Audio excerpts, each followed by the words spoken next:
लोग बोलते हैं अरे मैं ऐसे लोगों को ले लिया जो काम ही नहीं कर रहे हैं. Now the question is, they are not the people who are not doing work. In fact, I have not interviewed them better.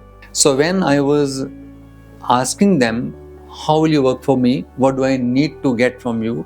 That time I was not clear in my mind that in which conditions, which culture, what kind of responsibility you need to take. So I just looked at the biodata, resume or qualification. But I didn't look at the capabilities, उनकी क्षमताएं, उनकी भावनाएं, उनकी attitude towards my kind of work will be how much. So I think here every leader who is hiring need to reflect within. आप बोलते हो मैंने लोग हायर किए, काम नहीं करे, एक के बाद एक करता गया, इसका मतलब कुछ ना कुछ तो मैंने कहीं नहीं सोचा है, नहीं जाना है और नहीं पूछा है. तो आज मैं बोल रहा हूँ और फिर भी समझ नहीं रहा. That's where is the problem actually.